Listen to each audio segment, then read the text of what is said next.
Hi, I am Ashish. Previous video में हमने पढ़ा था स्टाफिंग चैप्टर।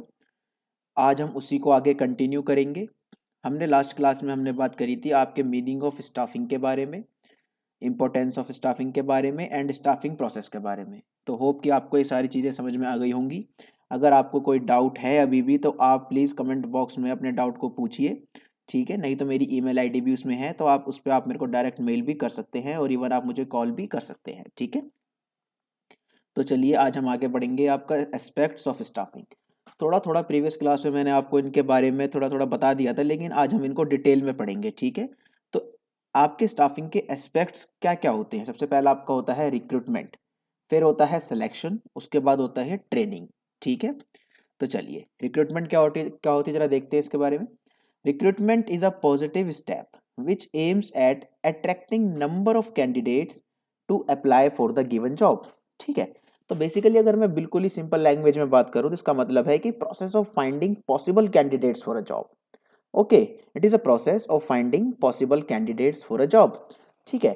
तो आप किन किन तरीकों से रिक्रूटमेंट कर सकते हैं या फिर आप किन किन तरीकों से लोगों को अपने पास बुला सकते हैं। जैसे कि मैं अगर बात करूं एडवर्टाइजमेंट के बारे में, ठीक है। आप एडवर्टाइजमेंट डाल दीजिए न्यूज़पेपर में, मैगजीन्स में, ठीक है, किसी वेबसाइट पे।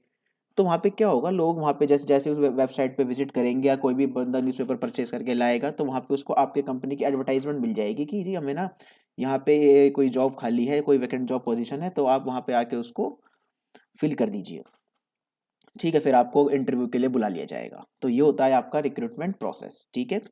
जितने ज़्यादा लोग इसमें आएंगे उतनी ज़्यादा ही आपके पास चॉइस होगी एक बेस्ट कैंडिडेट को, एक सुटेबल एम्प्लॉय को सेलेक्ट करने के लिए। तो अगला पॉइंट वही लिखा हुआ है, the higher the number of people who apply for a job the higher will be the possibility of getting a suitable employee, ठीक है जी।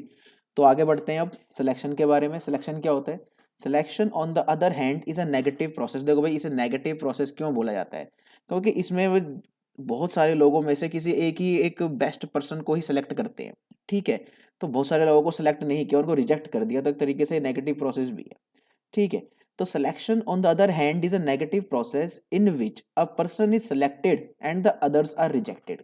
ओके भाई, देखो बेस्ट को ही सिलेक्ट करेगी कंपनी, ठीक है, बाकी सारे जो अनफिट बंदे हैं उनको सिलेक्ट नहीं करेगी। तो देखो कॉमन सेंस वाली बात है, अगर आप किसी कंपनी के एचआर मैनेजर हो आप, ठीक है, तो आप क्या करोगे? आप सबसे बेस्ट बंदे को ही चुनोगे ना। ये थोड़ी है कि आप जिस मर्जी को उठा के अपने कंपनी में रख लोगे, ठीक है, ऐसे काम नहीं चलता, ठीक है जी। चलो, it aims at selecting the most ratable person या most suitable person out of the candidates who have applied for the job. मान लो कि 10 लोगों ने अप्लाई किया, ठीक है, एक जॉब आपके पास है, 10 लोगों ने अप्लाई कर दिया उसके लिए, ठीक है। तो आप 10 लोगों में जो सबसे बेस्ट होगा आप उसको सेलेक्ट कर लोगे, ठीक है, और बाकी सब हो जाएंगे रिजेक्ट। तो ये होता है आपका सिलेक्शन प्रोसेस। अब नेक्स्ट पॉइंट है आपका ट्रेनिंग। ट्रेनिंग क्या होता है जी? Training is concern with upgradation of the knowledge and skills of the employees so that their ability to perform can be enhanced. चलो एग्जांपल लेके बात करते हैं, ठीक है। जब आप किसी कंपनी में अप्लाई करते हो, किसी कंपनी में आप जॉब के लिए जाते हो या अप्लाई करते हो, तो आपको ऐसा नहीं है कि आप बिल्कुल ही जीरो हो, ठीक है, कुछ ना कुछ तो वही सीखा ही है आपने, ठीक है। मान लो कि जी आपको एक्सेल आता है, ठीक है, आपने किसी इंस्टीट्यूट से आपने एक्सेल सीख लिया, ठीक है, और आपका डाटा मैनेज करने का काम है। आप किसी कंपनी में आप इंटरव्यू देने के लिए गए, ठीक है, आप वहाँ सेलेक्ट हो गए, अब आपको वहाँ काम करना है, लेकिन आपको पहले ट्रेनिंग कराई जाएगी। तो ऐसा नहीं है कि आपको डायरेक्ट आपको मतलब काम पकड़ा देंगे, जी ले स्टार्ट कर दो आप, ठीक है। पहले आपको ट्रेनिंग देंगे, जो भी आपके पास नॉलेज है, जो भी आपकी स्किल्स है उनको अपग्रेड करेंगे, ठीक है। भाई देखो हर कंपनी में ना अलग अलग काम होता है, ठीक है। आपको ट्रेनिंग इसलिए दी जाती है, देखो आप किसी कंपनी में काम कर कर आए पहले, ठीक है। अब ऐसा तो है नहीं कि आपको दूसरी कंपनी में सेम काम करवाएंगे, समझ रहे हो? ठीक है, तो आपको एक ट्रेनिंग की ज़रूरत पड़ेगी कि भाई आपको इस कंपनी का काम करना है, तो आपको उस कंपनी में जैसा काम होता है उसकी ट्रेनिंग लेनी है। तो ट्रेनिंग मतलब क्या होता है? इसमें आपके ना नॉलेज और स्किल्स की अपग्रेडेशन हो जाती है, ठीक है। चलिए आगे बढ़ते हैं अब।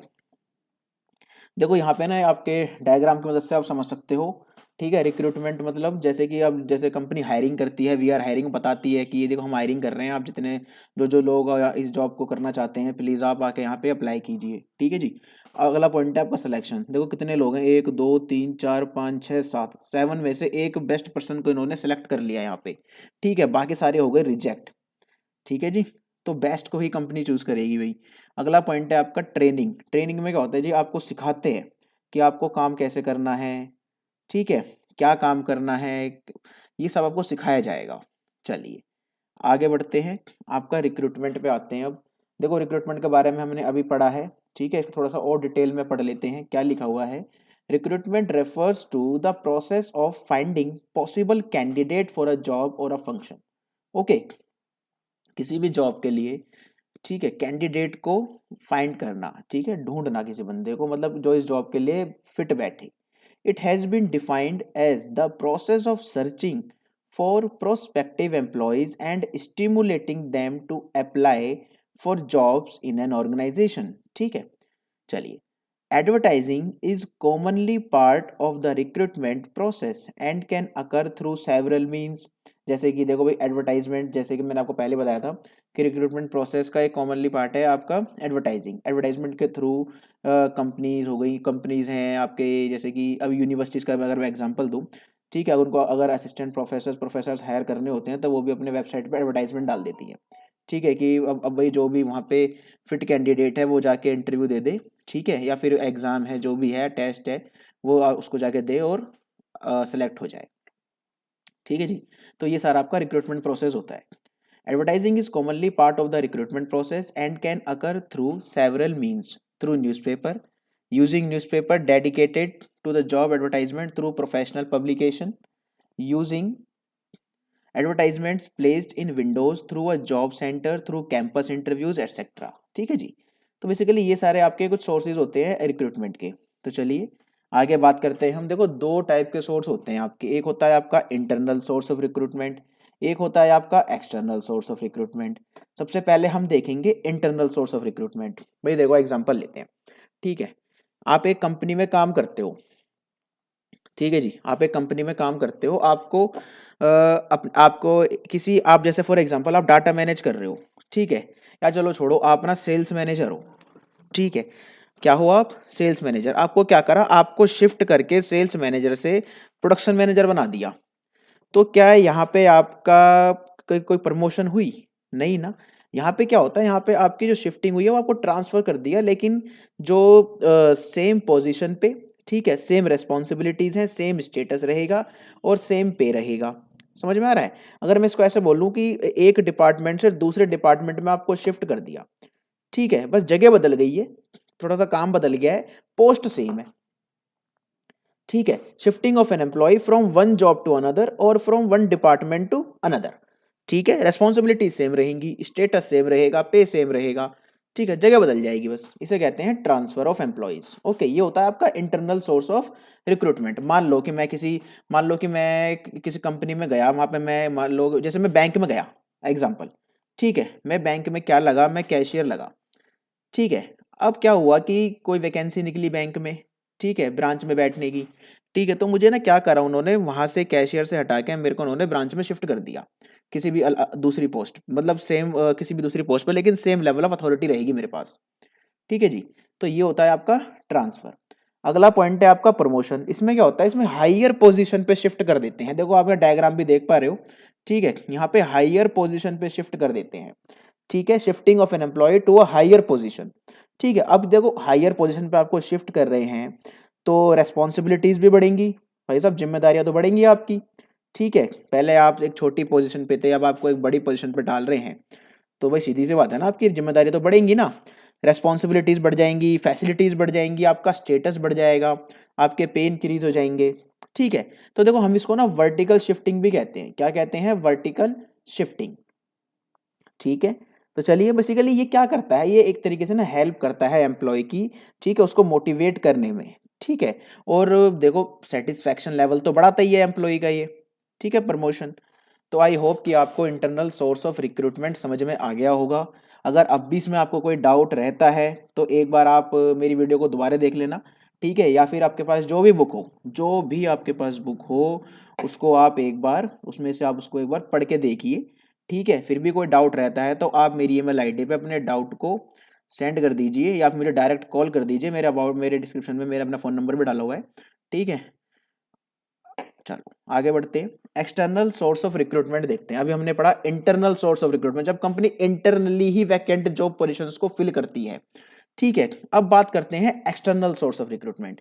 देखो एक्सटर्नल सोर्स में क्या होता है कि कंपनी ना बाहर से हायरिंग करती है, फ्रेश टैलेंट को हायर करती है। किसको हायर करती है? फ्रेश टैलेंट को हायर करती है। ठीक है जी, ये होता है आपका एक्सटर्नल सोर्स ऑफ रिक्रूटमेंट। सबसे पहला पॉइंट है आपका डायरेक्ट रिक्रूटमेंट। देखो नाम से ही समझ में आ रहा है आधे लोगों को तो, ठीक है। डायरेक्ट रिक्रूटमेंट मतलब क्या होता है कि जैसे कंपनी है, ठीक है, कंपनी की बिल्डिंग है, भाई कंपनी ने अपनी बिल्डिंग के बाहर अपने गेट पे या अपने वॉल पे क्या कर दिया, एक नोटिस लगा दिया कि जी ऐसे ऐसे बात कि यहाँ पे ना ये लोग चाहिए, यहाँ पे ये क्वालिफिकेशन होनी चाहिए उनकी। ठीक है, बेसिकली यहाँ पे आपका स्किल्ड अनस्किल्ड दोनों तरीके के वर्कर्स को यहाँ पे एक जॉब मिल जाती है। रिक्रूटमेंट या डायरेक्ट रिक्रूटमेंट इन्हीं के लिए करते हैं बेसिकली। ठीक है जी, मतलब इन इन जो भी लोग यहाँ पे सिलेक्ट होते हैं उनको हम कैजुअल वर्कर्स भी कह देते हैं। क्या कहते हैं? कैजुअल वर्कर्स कहते हैं। और बेसिकली वो डेली वेजेस पे, आपके जो डेली वेज बेसिस होता है उस पर सेलेक्ट किए जाते हैं ये। ठीक है, जैसे आज काम किया, अपने पैसे लो, अपने घर जाओ। ये होता है आपका डायरेक्ट रिक्रूटमेंट। भाई इसमें ना आपकी सीनियर पोजीशंस जो होती हैं, बड़े बड़े, जैसे आपको जैसे मैनेजर की पोस्ट, ये सब आप इसमें बेसिकली नहीं सेलेक्ट करते। ठीक है, नहीं रिक्रूटमेंट करते हैं बड़ी बड़ी पोस्ट के लिए। छोटी मोटी पोस्ट के लिए डायरेक्ट रिक्रूटमेंट कर लेते हैं और इसमें खर्चा भी कम आता है। ठीक है, क्या खर्चा आएगा? एक प्रिंट आउट लगाने का बाहर, आपके ऑफिस के बाहर, आपके गेट पे। ठीक है जी, चलिए अगला पॉइंट है आपका कैजुअल कॉलर्स। चलो एग्जांपल लेते हैं। ठीक है, आप किसी कंपनी में इंटरव्यू देने के लिए गए, ठीक है, और वहाँ पे उन्होंने बोला जी देखो हमारे पास जो वैकेंसीज थी वो फिल हो गई हैं, ठीक है, अब हमारे पास कोई वैकेंसीज नहीं है, लेकिन आप अपना रिज्यूम यहाँ पे दे जाओ। और आपने हमारा रिज्यूम जो भी हमने सबमिट कराया होगा, ठीक है, मान लो आगे 6 महीने 4 महीने बाद जो वैकेंसी वहाँ पे थी, वहाँ वो बंदा छोड़ के चला गया। ठीक है, अब आपके पास कंपनी कॉल करेगी। ठीक है, कंपनी ने डाटाबेस तैयार किया होता है अपना, ठीक है, जिसमें आपका रिज्यूम भी इंक्लूडेड होता है। उसमें कंपनी क्या करेगी, वो जो बंदे पहले आए थे इंटरव्यू देने के लिए, सेलेक्ट नहीं हुए, ठीक है, उनको कॉल करेगी कि भाई आप अब भी आप फ्री हैं, कि आप जॉब करने के लिए इंटरेस्टेड हैं, तो आप आ जाइए। ठीक है, तो बेसिकली ये होते हैं कैजुअल कॉलर्स। आपको कॉल आ जाएगी और आप जाके वहाँ पे इंटरव्यू दे दीजिए। ठीक है, अगर आप फिट बैठते हैं तो आपको जॉब मिल जाएगी।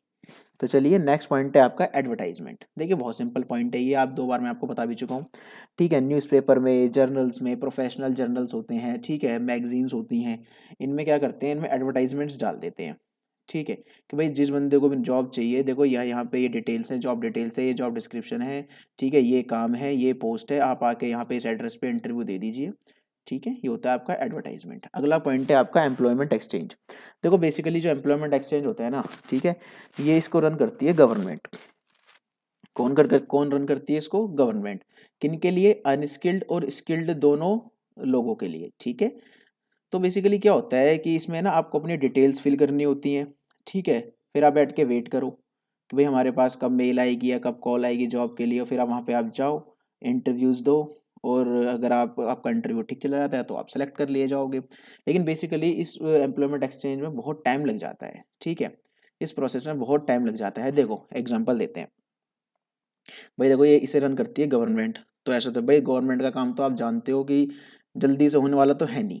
ठीक है, साल लग जाते हैं, 2 साल लग गए, 1 साल लग गया, 3 साल लग गए। ठीक है, आपके पास आपकी जॉब भी लग चुकी है कहीं पे, तब उसके बाद आपके पास कॉल आ रही है। ठीक है, मैं मतलब ये कहना चाह रहा हूँ कि थोड़ा सा काम स्लो होता है एम्प्लॉयमेंट एक्सचेंज में।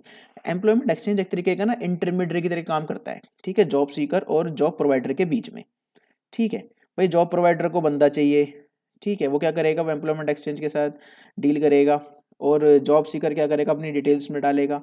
तो एम्प्लॉयमेंट एक्सचेंज भाई बता देगा जी भाई देखो जॉब सीकर को कि ये जॉब प्रोवाइडर को ना यहाँ पे ये जॉब वो बंदा चाहिए इसको। ठीक है, तो आप जाके वहाँ इंटरव्यू दीजिए। इस तरीके से आपके पास वो डिटेल्स प्रोवाइड कर देते हैं एम्प्लॉयमेंट एक्सचेंज वाले। तो चलिए आगे अगला पॉइंट हम देखते हैं, प्लेसमेंट एजेंसीज। तो देखो प्लेसमेंट एजेंसीज भी एक तरीके से आपके इंटरमीडियरीज ही होती हैं। ठीक है, क्या होती है? इंटरमीडियरीज होती हैं। ये भी आपका एक तरीके से प्लेसमेंट का काम करती हैं। ठीक है, अगर एग्जांपल देता हूँ, देखो मुझे जॉब चाहिए, ठीक है, तो अब मैं क्या करूंगा, मैं किसी प्लेसमेंट एजेंसी के पास जाऊंगा, या कोई प्लेसमेंट एजेंसी मुझे कांटेक्ट करेगी। मैंने किसी वेबसाइट पर अपना बायोडाटा डाला हुआ है, रिज्यूमे डाला हुआ है। रिज्यूमे क्या होता है कि मेरे बारे में इन्फॉर्मेशन, ठीक है, इन्फॉर्मेशन अबाउट माई सेल्फ, इसे कहते हैं रिज्यूमे। करिकुलम विटे कह सकते हैं इसको, बायोडाटा कहते थे पहले, ठीक है, आजकल रिज्यूमे बोल देते हैं। ठीक है, तो मैं क्या करूँगा कि मैं किसी वेबसाइट पे अपना रिज्यूमे डाल दूंगा, तो वहाँ पे क्या करते हैं प्लेसमेंट एजेंसीज ना उस रिज्यूमे को वहाँ से उठा लेंगी, ठीक है, और मुझे फिर कॉल करेंगे कि जी आप आइए यहाँ पे ना, मान लो अमेजोन में रिक्वायरमेंट है, ठीक है, अमेजोन में कोई जॉब है, ठीक है, आप उसके लिए आप एक बार इंटरव्यू दे के जाइए। तो अब जैसे मुझे तो कॉल अकेले किया नहीं होगा, और भी लोगों को कॉल किया होगा इन्होंने, ठीक है, अब हम सबका इंटरव्यू लेगी प्लेसमेंट एजेंसी। उसके बाद जो हम में सबसे बेस्ट होगा ना, उस बंदे को प्लेसमेंट एजेंसी अमेजोन में भेजेगी कि भैया हमने ना इस बंदे को सबसे बेस्ट चुना है, आप अब इसको आप इसका इंटरव्यू और फाइनल इंटरव्यू आपका फिर अमेजोन कंपनी लेगी, और अगर आप बिल्कुल सुटेबल है, फिट बैठ जाते हैं, तो आपको वो जॉब पे रख लेगी, ठीक है। अगला पॉइंट है आपका कैंपस रिक्रूटमेंट। बेसिकली इसमें क्या होता है, इसमें ना बहुत सारी कंपनीज, बहुत डिफरेंट कंपनीज ना आपके कॉलेजेस में जाती हैं, यूनिवर्सिटीज़ में जाती हैं, ठीक है। और अरे आपने थ्री इडियट तो देखी होगी ना, एग्जाम्पल सबसे बढ़िया एग्जाम्पल तो वही, अगर जिसने बच्चे ने थ्री इडियट देखी है तो उसमें आपने देखा होगा कि उसमें ना कंपनीज आती हैं आपके उसके अंदर यूनिवर्सिटी में, कॉलेज में, ठीक है, और वो बच्चों को हायर कर लेती हैं। भाई देखो उनको वहाँ से ना फ्रेश टैलेंट मिल जाता है, बिल्कुल फ्रेश टैलेंट, ठीक है, तो इसे बोलते हैं कैंपस रिक्रूटमेंट, ठीक है। अगला पॉइंट है आपका रिकमेंडेशन ऑफ एम्प्लॉयज़, ठीक है। इसमें क्या होता है बेसिकली कि इसमें ना जैसे कि कोई वैकेंसी है आपके ऑफिस में, ठीक है, तो जो एम्प्लॉयज़ पहले से काम कर रहे हैं कंपनी के अंदर, जो एग्जिस्टिंग एम्प्लॉयज़ हैं, उनसे पूछ लेंगे भाई, अगर आपका कोई यार दोस्त हो, आपका कोई रिलेटिव हो जो जो ये जॉब करना चाहता है, ठीक है, और क्वालिफाइड है इस जॉब के लिए, तो आप उनको इंटरव्यू के लिए भेज दीजिए, ठीक है जी। तो एक तरीके से देखो अब जब वो बंदा वहाँ पे जाएगा इंटरव्यू देने के लिए और वो सेलेक्ट हो जाता है, तो देखो एक तरीके से वो नॉन पर्सन के रेफरेंस से आया है, ठीक है, तो एक तरीके से बैकग्राउंड चेक भी पहले से हो चुका है उसका, तो ज़्यादा प्रॉब्लम्स नहीं आएंगी, आराम से उसका सिलेक्शन हो जाएगा, ठीक है। रिकमेंडेशन ऑफ एम्प्लॉयज़ पॉइंट है ये। अगला पॉइंट है आपका लेबर कॉन्ट्रैक्टर्स, ठीक है। अब जैसे कि एग्जांपल कर लेते हैं इसके लिए भी, एक लेबर कॉन्ट्रैक्टर के लिए, जैसे मान लो कि कोई बिल्डिंग बन रही है, ठीक है, वहाँ पे बहुत सारे लेबर काम करते हैं, ठीक है, तो भाई किसी ना किसी को तो कॉन्ट्रैक्ट दिया होगा ना क्लाइंट ने, जैसे मान लो मैं बिल्डिंग बनवा रहा हूँ अपने ऑफिस के लिए, ठीक है जी। अब क्या करूँगा, मैं किसी कॉन्ट्रैक्टर को ढूंढूंगा, ठीक है, कॉन्ट्रैक्टर वहाँ पे लग रहा होगा, वो क्या करता है कि वो कॉन्ट्रैक्ट ले लेता है पूरी बिल्डिंग बनाने का, ठीक है। अब वहाँ पे जैसे कि कोई लेबर काम कर रही है वहाँ पे, और दो लेबर छोड़ के चली गई, तो देखो क्या क्या मुझे पता है लेबर कहाँ से लेकर आनी है? मुझे नहीं पता कहाँ से लानी है लेबर, भाई मेरा काम है बिल्डिंग बनवाना, मैं बनवा रहा हूँ, ठीक है, मेरा काम दूसरा है, मेरा काम नहीं है ये लेबर वेबर ढूंढने का। तो लेबर कौन ढूंढ के लाएगा? कॉन्ट्रैक्टर, ठीक है, कॉन्ट्रैक्टर को पता है कि कहाँ पे ये लेबर है, कहाँ से लेबर मिलेगी, वो उसको वहाँ से लेके आएगा, काम पे लगाएगा और काम करवाएगा, ठीक है जी। और मैं कॉन्ट्रैक्टर को जो भी उसके पैसे हैं वो जो बनते होंगे वो मैं दे दूंगा उसको, ठीक है जी। अगला पॉइंट है आपका वेब पब्लिशिंग। देखो वेब से आप समझ रहे हो क्या मतलब है इसका, वेबसाइट पे आपने देखा होगा कि बहुत सारी एडवर्टाइजमेंट्स आती हैं, ठीक है, बहुत सारी एडवर्टाइजमेंट्स आती हैं वेब पे। जैसे कि अगर मैं एग्जांपल देता हूँ, जैसे फेसबुक पे भी आपने देखा होगा कितनी सारी एडवर्टाइजमेंट्स होती हैं, ठीक है, या फिर इंस्टाग्राम पे भी आपने जॉब की एडवर्टाइजमेंट्स देखी होंगी, ठीक है। तो एक तरीके से वेब पब्लिशिंग है इसका मतलब, वेब पब्लिशिंग, इंटरनेट पे आपके एडवर्टाइजमेंट्स वो डाल देते हैं जॉब के लिए, अगर कोई जो बंदा इंटरेस्टेड है वो जाके अप्लाई कर दे। चलिए अगला पॉइंट है फैक्ट्री गेट, ठीक है जी। वो जैसे कोई फैक्ट्री है, उसके गेट के बाहर उन्होंने जैसे हमने डायरेक्ट रिक्रूटमेंट पढ़ा था ना, वैसे ही है ये भी, उसके फैक्ट्री के बाहर लगा देंगे आवश्यकता है कुशल कारीगरों की, ठीक है। इस तरीके से आपने देखा भी होगा, एक A4 साइज शीट पे वो लगा देते हैं, पेपर पे लिख देते हैं आवश्यकता है कुशल कारीगरों की, ठीक है। मेल फीमेल जो भी है यहाँ पे आके अप्लाई करें, और इतने आपको मिलेगा, इतने 500 रुपये आपको दिन के मिलेंगे या 200 रुपये आपको दिन के मिलेंगे, ठीक है, प्लस आपको खाना भी मिलेगा प्लस मील, ठीक है। तो ये सब चीज़ें आपने देखी होंगी। तो चलिए देखो हमने एक्सटर्नल रिक्रूटमेंट में हमने यहाँ पे ख़त्म कर दिया है, ठीक है। हमने क्या करा, हमने सोर्स ऑफ रिक्रूटमेंट में हमने इंटरनल सोर्स पढ़े जिसमें हमने ट्रांसफ़र और प्रमोशन के बारे में पढ़ा, उसके बाद हमने देखा एक्सटर्नल सोर्स ऑफ रिक्रूटमेंट जिसके अंदर हमने ये सारे पॉइंट्स हमने अभी डिस्कस करे हैं। उसके बाद जरा हम एक बार ना इंटरनल सोर्स और एक्सटर्नल सोर्स को थोड़ा बाद में पढ़ लेते हैं, उसके एडवांटेजेस डिसएडवांटेजेस देख लेते हैं, ठीक है। देखो आधा तो आपको समझ में आ ही गया होगा, आधा क्या 90% आपको समझ में आ गया होगा, ठीक है। फिर भी एक बार आपको देख लो, आपको थोड़ी रिवीजन हो जाएगी। चलिए इंटरनल सोर्सेज क्या होते हैं, under internal source of recruitment the vacant job positions are filled by inducing the existing employees, okay, inducing the existing employees of the organization advantages क्या होते हैं इसके, देखो ये इकोनॉमिकल होता है, ज़्यादा खर्चा नहीं होता है इसमें। It motivates the existing employees, अगर आप किसी एग्जिस्टिंग एम्प्लॉय को ही आप क्या कहते हैं, इसको प्रमोशन कर रहे हैं या फिर उसको शिफ्ट कर रहे हैं कहीं और, ठीक है, जहाँ पे उसको मज़ा भी आ रहा है काम करने में, तो एक तरीके से उसका मोटिवेशन लेवल बढ़ जाता है, ठीक है, उसका मोटिवेशन इंक्रीज हो जाता है, मोटिवेट हो जाता है वो, ठीक है। तो चलिए अब इसके ड्रॉबैक क्या है। No fresh idea will come in the organization, देखो भाई फ्रेश टैलेंट तो नहीं आएगा, जो पहले से कंपनी में काम कर रहा है वही आप उसको शिफ्ट कर रहे हो, तो फ्रेश टैलेंट कहाँ से आया, ठीक है जी। There will be limited choice, यहाँ पे ना वाइडर चॉइस नहीं है, ठीक है, यहाँ पे वाइडर चॉइस नहीं है। अगर मान लो कि 20 लोग अगर कंपनी में काम कर रहे हैं, आप उन्हीं को शिफ्ट कर रहे हो, तो वाइडर चॉइस कहाँ से हुई।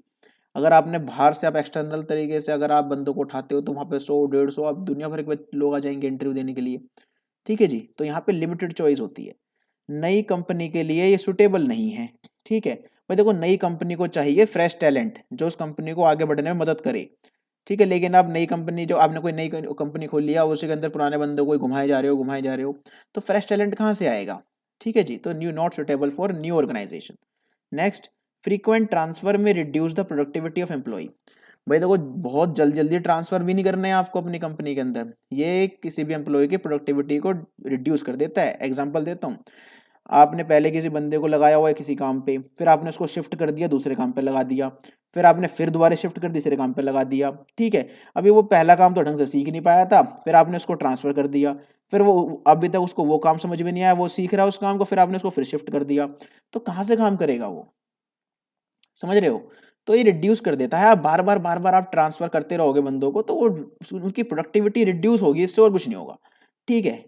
सफर ही करेगा वो बंदा भी और कंपनी भी।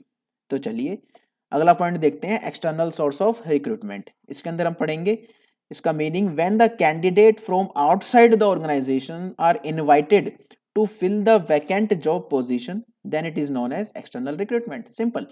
एडवांटेजेस देख लेते हैं इसके, फ्रेश टैलेंट आएगा, देखो मैंने पहले बोला कि बाहर से बंदा एकदम, जब आप उसको हायर करते हो तो एकदम फ्रेश टैलेंट आपको मिल रहा है, ठीक है। वाइडर चॉइस होती है, बहुत सारे लोग आते हैं इंटरव्यू देने के लिए, आप सबसे बेस्ट को आप चूज कर सकते हो उसमें से, क्वालिफाइड पर्सन, वही बात है, ठीक है। लेटेस्ट टेक्नोलॉजिकल नॉलेज होगी उस बंदे को, जो आजकल जो टेक्नोलॉजी यूज होती है वो पूरी नॉलेज होगी उसको, कॉम्पिटिटिव स्पिरिट होगी, आगे बढ़ने की चाहत होगी उसके अंदर, ठीक है।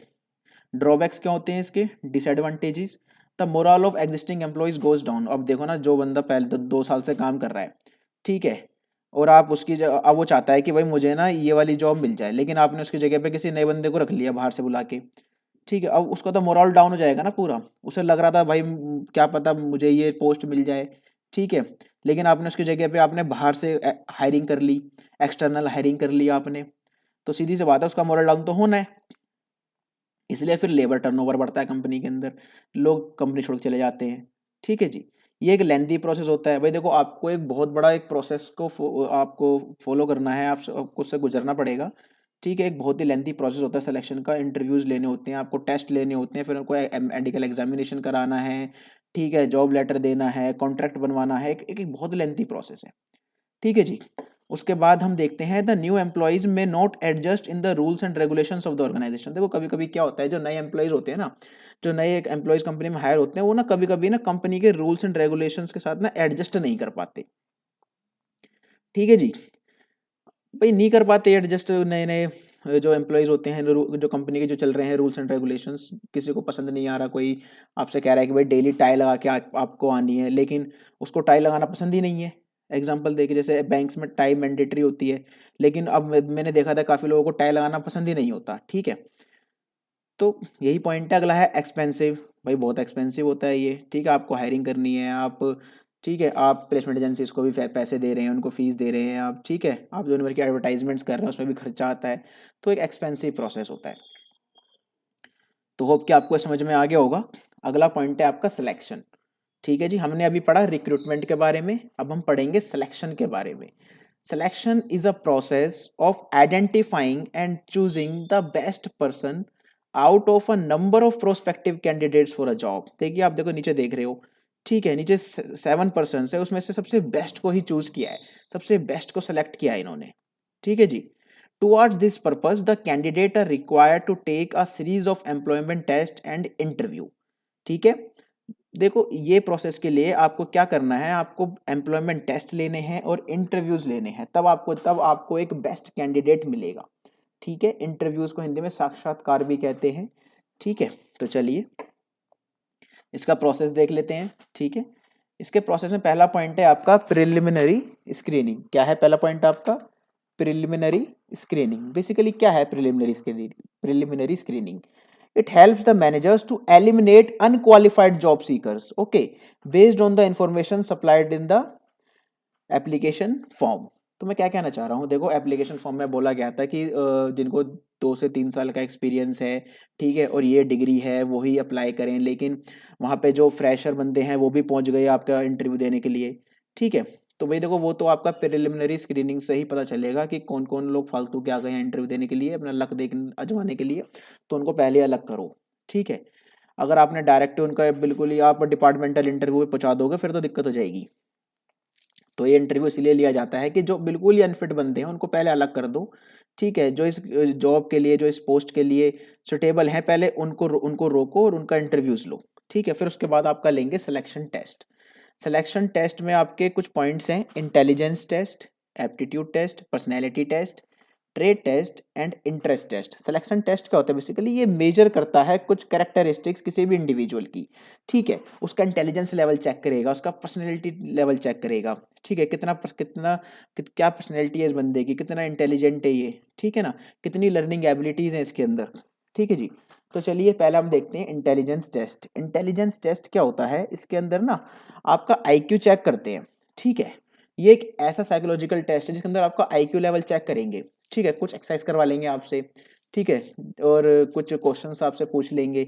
आपका बेसिकली आपका आईक्यू चेक करेंगे इसके अंदर। आईक्यू की फुल फॉर्म होती है इंटेलिजेंस क्वोशिएंट। ठीक है, ये तो आप जानते हो सब। तो चलिए अगला पॉइंट है आपका एप्टीट्यूड टेस्ट। एप्टीट्यूड टेस्ट के अंदर बेसिकली क्या करते हैं, इसमें किसी भी इंडिविजुअल की ना लर्निंग एबिलिटी चेक करते हैं, वो कितनी जल्दी नई चीज़ों को सीख सकता है।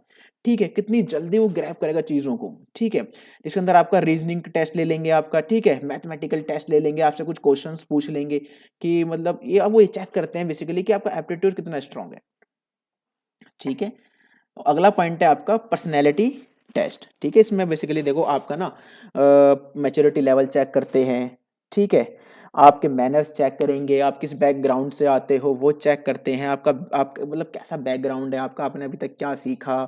ठीक है, पूरी पर्सनैलिटी आपके चेक कर लेंगे इसके अंदर। ठीक है जी, अगला है आपका ट्रेड टेस्ट। ठीक है, इसमें आपकी नॉलेज चेक करते हैं।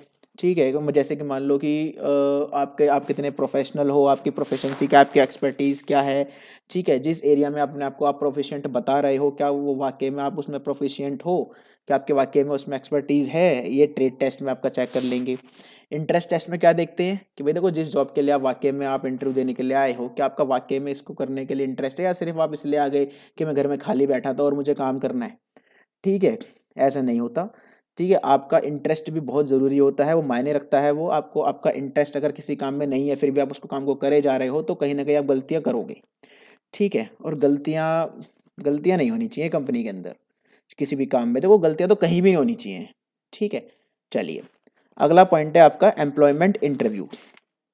देखो बेसिकली ये क्या होता है, ये ना एक बिल्कुल ही फॉर्मल, देखो फॉर्मल तो ऊपर वाले सारे इंटरव्यू टेस्ट भी हैं, लेकिन ये बिल्कुल ही फॉर्मल और इन डेप्थ इंटरव्यू होता है। ठीक है, इसमें ना इन डेप्थ कन्वर्सेशन होती है इंटरव्यूअर और इंटरव्यूई के बीच में। ठीक है जी, मतलब वो ये चेक करते हैं कि क्या ये बंदा बिल्कुल सुटेबल है, आपका इवैल्यूएशन होगा, इसमें बहुत अच्छा इवैल्यूएशन होगा। ठीक है, इसे कहते हैं एम्प्लॉयमेंट इंटरव्यू। अगला पॉइंट है आपका रेफरेंस एंड बैकग्राउंड चेक। ठीक है, अब जैसे देखो कि मैं किसी कंपनी में काम करता हूँ। ठीक है, मैंने क्या करा, मैंने ना अपने किसी, कोई मेरा फ्रेंड था कि कोई मेरा कोलीग था, ठीक है, और वो कंपनी छोड़ के जा रहा है। तो अब मैंने उससे बोला कि भाई तू उस कंपनी में चला जा। ठीक है, वहाँ मेरा एक फ्रेंड है, एक वो HR है, उस पोस्ट पे है, वहाँ जाके एक बार अप्लाई करके देख। तो उसने क्या करा, उसने मेरा रेफरेंस वहाँ ले जाके दे दिया। ठीक है, तो अब क्या होगा कि वहाँ से मेरे पास मेल या मेरे पास कॉल आ जाएगी कि क्या क्या आपने भेजा है इनको, या जो भी है। ठीक है, तो मैं कह दूंगा हाँ जी मैंने भेजा है, बंदा ठीक है, आप इसको रख सकते हैं काम पे, इसी वजह से इसने मेरे यहाँ से जॉब छोड़ी है, जो भी है। तो आपका एक तरीके से रेफरेंस और बैकग्राउंड चेक हो जाएगा। ठीक है, आपका बैकग्राउंड भी चेक करते हैं कि कैसे बैकग्राउंड से आप आते हैं, या फिर आप पहले कैसे बैकग्राउंड में थे, या क्या कहाँ काम करते थे, सब कुछ चेक किया जाएगा आपका। फिर भाई देखो इतने सारे आपको हर्डल्स हो गए, आपके सारे हर्डल्स आपने पूरे कर लिए, फिर आप कर लेंगे सिलेक्शन डिसीजन, भाई अब ये बंदे को सिलेक्ट करना है या नहीं करना, ठीक है। तो आज जितने भी सबका इंटरव्यू लिया है, जिन जिन सारे लोगों का इंटरव्यूज़ लिए हैं, ठीक है, टेस्ट हुए हैं, फिर उन सब में से जो सबसे हाईएस्ट जो मार्क्स लेकर आया, फिर उसका क्या कर लेंगे, सिलेक्शन कर लेंगे।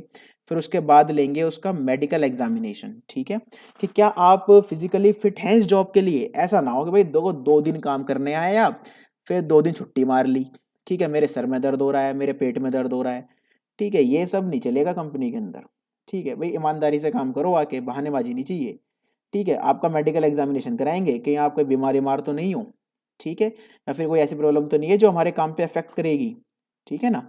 तो एक मेडिकल एग्जामिनेशन होगा, भाई मेडिकल एग्जामिनेशन हो गया, आप पास हो गए, आप बिल्कुल फिट है, ठीक है। उसके बाद आपको फिर जॉब ऑफर कर देंगे, ठीक है, जॉब ऑफर कर देंगे आपको, और आपको देंगे एक अपॉइंटमेंट लेटर, ठीक है, जिसे हम जॉब लेटर भी बोलते हैं। आपको एक अपॉइंटमेंट लेटर मिल जाएगा, उसके बाद उसमें सब डेट टाइम सब लिखा होगा कि आपको कब से आप अपना काम स्टार्ट कर सकते हैं, ठीक है। फिर उसके बाद आपका बनेगा एक कॉन्ट्रैक्ट ऑफ एम्प्लॉयमेंट। एक कॉन्ट्रैक्ट ऑफ एम्प्लॉयमेंट बनना देखो बहुत ज़रूरी है, ठीक है भाई। देखो आप कैसे साबित करोगे आप इस कंपनी के एम्प्लॉई हो, या फिर आप कैसे साबित करोगे कि भाई देखो जो आपसे इंटरव्यू में बातें हुई हैं, ठीक है, वो एग्जाम्पल देता हूँ चलो आपको, ठीक है। मान लो आप किसी कंपनी में काम करते हो, या फिर आप काम कर रहे हो और वहाँ पर आपको तंग कर रहे हैं, 2 घंटे का काम आपसे, मतलब आपको बोला गया है कि 8 घंटे काम करना है, लेकिन आपको 2 घंटे एक्स्ट्रा बुला रहे हैं, बिठा रहे हैं वहाँ पे काम करने के लिए, तो 10 घंटे आपसे काम करवा रहे हैं, ठीक है। तो भैया आप तो पागल हो जाओगे, आप तो कहोगे यार 8 घंटे का काम था, 10 घंटे काम करके मैं जा रहा हूँ, पैसे मुझे तो नहीं मिल रहे हैं, ठीक है भाई, मैं तो नहीं करूँगा। आप क्या करो, आप कंप्लेंट करोगे, लेकिन आप साबित कैसे करोगे, साबित नहीं कर सकते आप, पॉसिबल ही नहीं है। आप जब तक आपके हाथ में कुछ लिखित में नहीं है, आप साबित कैसे करोगे, ठीक है, कोई रिकॉर्ड थोड़ी हुआ है आपका इंटरव्यू। तो आपका एक कॉन्ट्रैक्ट बनता है, उस कॉन्ट्रैक्ट के अंदर क्या होगा कि बेसिकली उसमें ना आप सब कुछ लिखा होगा उसके अंदर, ठीक है, कि क्या काम करना है, कितने घंटे काम करना है, कितनी सैलरी आपको मिलेगी, कितना ओवर टाइम आपको मिलेगा। तो ले जाके आप फिर आप उसको वहाँ पे आप कॉपी दिखाइए, ठीक है। तो ये होता है आपका कॉन्ट्रैक्ट ऑफ एम्प्लॉयमेंट, इसको आपका एम्प्लॉयर भी साइन करता है और एम्प्लॉय भी साइन करता है, ठीक है, अटैच होती हैं कॉपीज, ठीक है। तो चलिए देखो सिलेक्शन प्रोसेस भी हमने आज कर लिया है, ठीक है। बाकी का हमारा रह गया ट्रेनिंग एंड डेवलपमेंट वाला पार्ट, ठीक है, इसको हम करेंगे अगली क्लास में, ठीक है। नेक्स्ट क्लास के लिए आप थोड़ा सा वेट करिए, आपको आपकी जल्दी मिलेगी, पार्ट 3 आपको मिल जाएगा, पार्ट सी।